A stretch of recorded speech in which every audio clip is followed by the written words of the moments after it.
ભાવનગર શહેરના ring road પર car અને બાઇક વચ્ચે સર્જાયો અકસ્માત।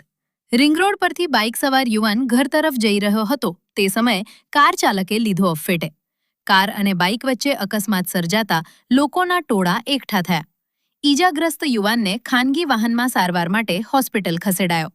ઘટના અંગે હોસ્પિટલ ચોકીએ નોંધ કરી પોલીસ દ્વારા આગળની કાર્યવાહી હાથ ધરવામાં આવી।